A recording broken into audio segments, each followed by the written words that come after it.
front, then offices, and the public gathering place with the big high ceiling on the very top.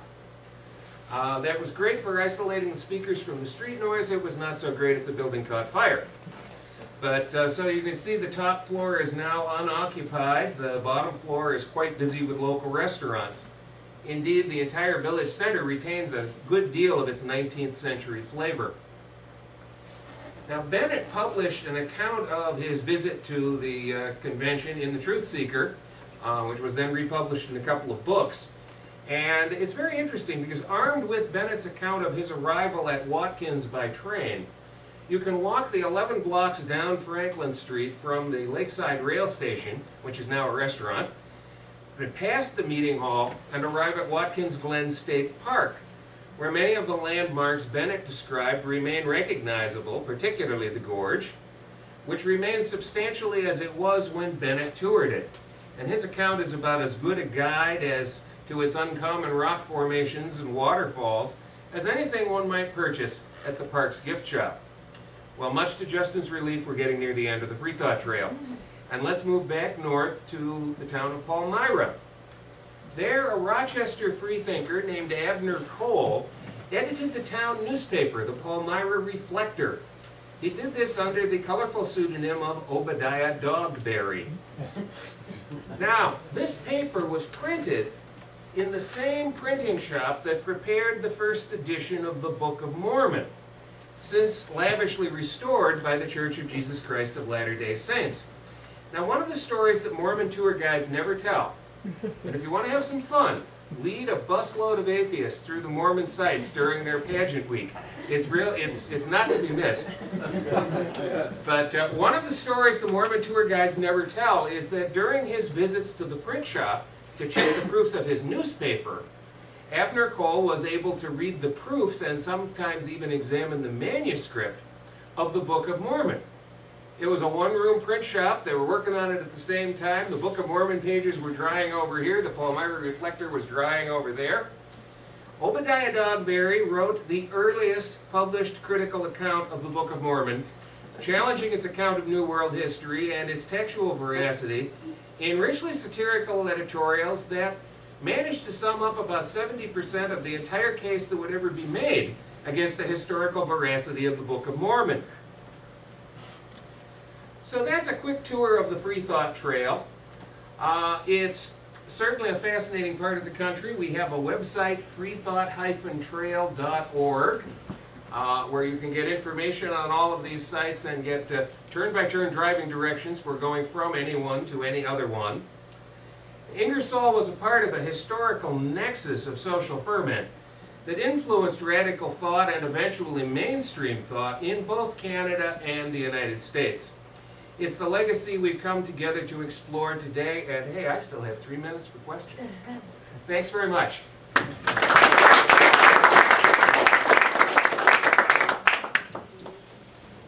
Yes? Are there similar sites in central and eastern Canada where a similar Freethought Trail could be stitched together? That's a wonderful question to turn and ask the person seated to your right. Are there similar sites? Yeah, you're at one.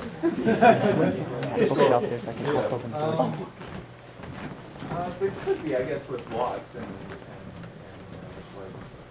Yeah, they're solely. Certainly from Montreal to Toronto, I would think there'd be something. Thank you. Chris DiCarlo, many of you probably know him well. He is, among many other things, the author of the article on the history of unbelief in Anglophone Canada in the forthcoming New Encyclopedia of Unbelief, which I've been working on for most of my natural life, but rumor has it it will actually come out probably in July or August. I'm crossing my fingers, but not praying. Any other questions? Were the artifacts for the house hard to come across, or were they sort of amassed by a small collection of people? It took some detective work. There was a large cache of artifacts that had been assembled mostly by the family for the first restoration, that had been stored in a known place. They were able to bring it back out for the second restoration. At the end of the second restoration, the material went out to collectors across the country. some of them quite secretive.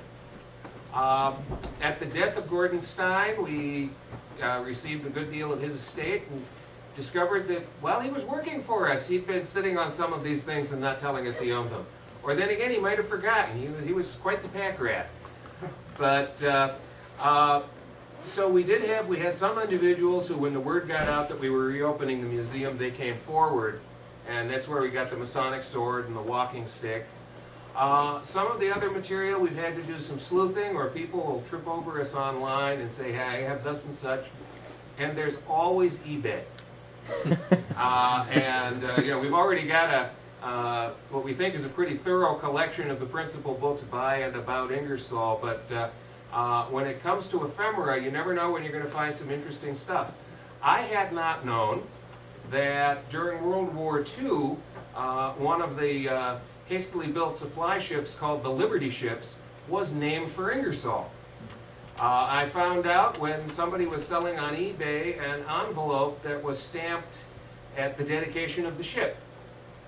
And did a little digging and found out, yes indeed, there was a Liberty ship. There was also a Liberty ship named after Andrew Dixon White.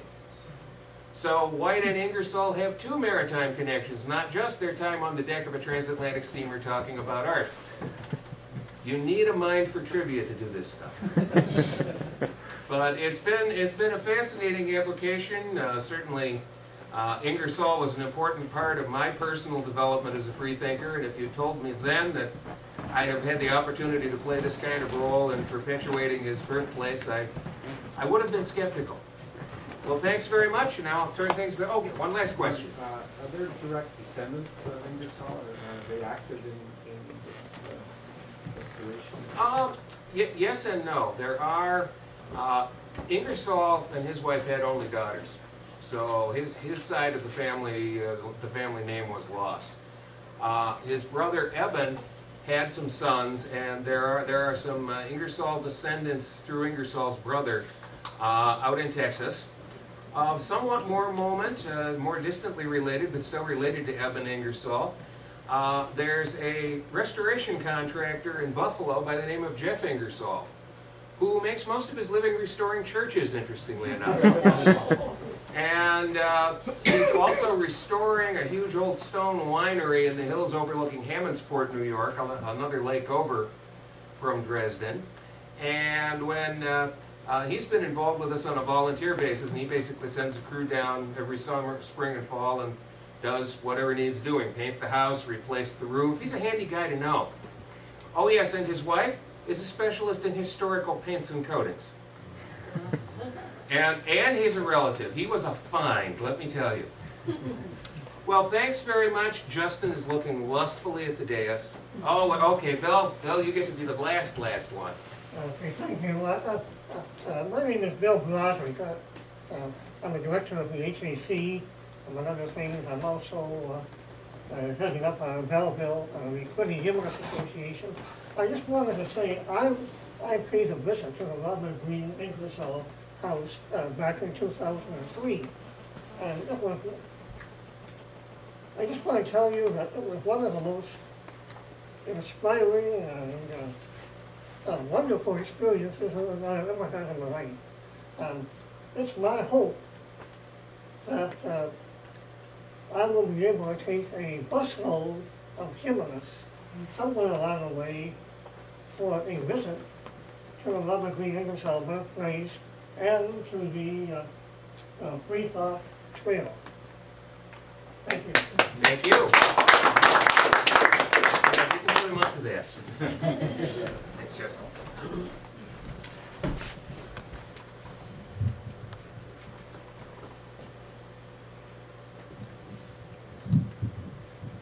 Bear with me, my laptop's loading.